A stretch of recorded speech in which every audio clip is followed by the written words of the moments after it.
Hey there guys, my name is Christopher from the Red Rising Group, bringing you another DanMachi Memoria Freese video. Now, with the 4th anniversary of DanMachi Memoria Freese currently out now, and with the return of some iconic characters to the game, I wanted to talk about the relationship between two particular characters that is highly underrated and is normally overshadowed by others. Belle and Artemis. Now, if you guys don't know who Artemis is, then be sure to watch the DanMachi movie DanMachi Arrow of Orion to find out more about her and see what happens in it. And of course, if you guys couldn't tell already, this video is going to contain spoilers for both the movies as well as the 4th anniversary event of DanMachi Memoria Freese. So, if you don't want to get spoiled, then I highly suggest that you go and watch them first before returning to this video right here. Anyways, with that all out of the way, it's time to get into the video. Be sure to subscribe to the channel if you want to see more DanMachi content, and also like and comment on the video if you enjoyed it. With that all said and done, let's get into it. So, first off, let's talk about the movie DanMachi Arrow of Orion. So, the movie starts off as just another regular day for Belle and his comrades as they head over to the dungeon to earn some money. The only difference was that later that night, there was going to be a festival known as the Holy Moon Festival, where they send prayers over to the moon goddess for her protection of humanity. However, something interesting began to take place in said festival as Hermes begins calling people out in order to pull out a legendary spear which was trapped in an ice block, and the person capable of pulling it out would get a free trip around the world. Obviously, this managed to gather plenty of adventurers to try it out, and amongst the participants who attempted it was none other than Ice Wallenstein, the Sword Princess herself. However, even she was unable to pull it out. Of course, this led to our main character, Belle Cranel, to attempt it himself, and to the shock of many, he managed to do exactly that. It was later revealed that it was actually Artemis, Hestia's best friend and a fellow virgin goddess, was the one who sponsored the event, and that this event was just a cover-up for a mission request to exterminate a monster outside of Orario. Of course, since it was a mission request from Hestia's best friend, the group decided to agree to partake in the mission. And it was throughout their 10-day journey that both Belle and Artemis were able to develop a good relationship with one another. However, things take a turn for the worse when they arrived at their destination, the Elsis Ruins, where they discovered the dead forest alongside the weird scorpion-like monsters scurrying about. That was when the truth was slowly revealed to everyone. The Artemis Familia had fallen to a monster known as Artemis, while their goddess was consumed by the monster. While the Artemis that was currently with them was actually just the consciousness left within the spear, a mere fragment of her true self. And because of how severe the monster was to the world, Belle was forced to kill Artemis with his knife, destroying Artemis and also saving the world in the process.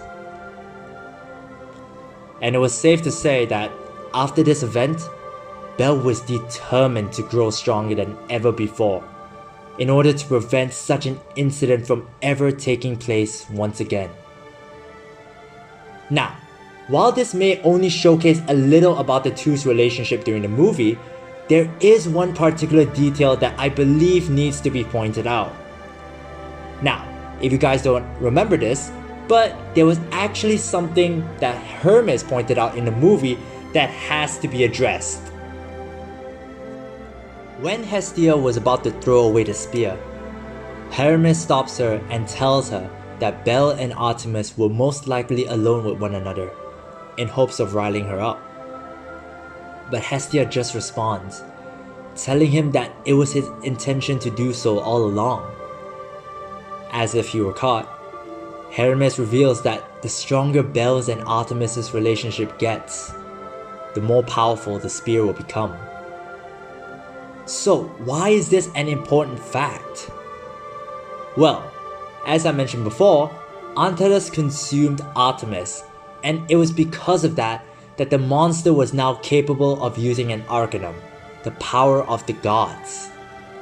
And you have to remember that most regular human beings aren't capable of fighting against monsters. And it is the Phalna that the gods and goddesses have given their children, which allows them to fight back against the monsters. But what if a monster had one? Well, that alone would make them a walking catastrophe, capable of destroying the world. And that was exactly what Antares was.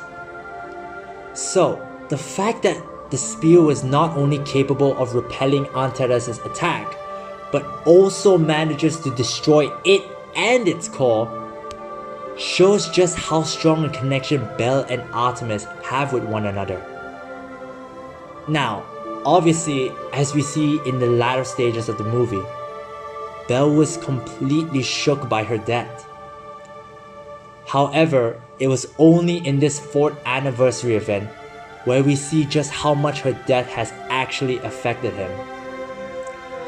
While he's somewhat able to move on from her death, the regret he carries for not being able to save her still haunts him to that very day. It was a sin that he was carrying with him since her death.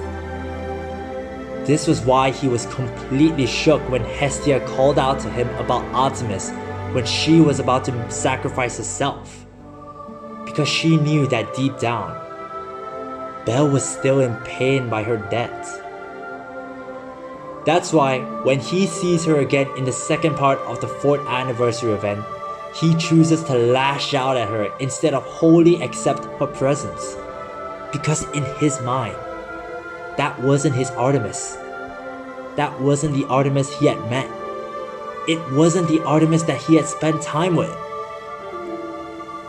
It wasn't the Artemis he had failed to save. And it's because of that fact alone that he refuses to call her by Artemis the moment they meet. But because of her appearance and personality, which matches the Artemis that he once knew, he couldn't just leave her alone. Now, at the end of the second part of this event, and after learning about Artemis' true identity, there was one thing that I wanted to add. The fact that Artemis was the person that met up with Belle at his lowest point was absolutely incredible. Obviously there was reasons behind it, but it also served as a push on the back for him. A gentle push in order to guide him to the path that he was always destined to take. And this shows just how significant of a role she plays in Belle's life. She serves as a dark reminder to never let anything similar take place ever again. And that, to me, was something I found absolutely appealing in this event. Now, just as an afterthought, if there was a reality where Belle and Artemis would be able to reunite once again, do you guys believe that Belle would be able to fall in love with her? Personally, I do. While Belle would initially place her on a pedestal due to her status as a goddess, I genuinely do believe that Belle might have actually fallen in love with Artemis if that day were to come. Besides, this was even addressed in the promotional movie of the second part of this event, where Belle wondered if he would have fallen in love with Artemis had she still been alive. However, we might never get the chance to find out, especially since their story is considered to be non-canon in the main series. Though, one can surely dream, can't they? きっとあなたとまた巡り会える。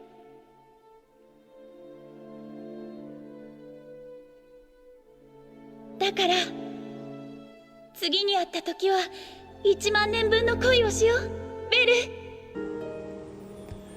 Anyways, this is where we are going to be ending off this video.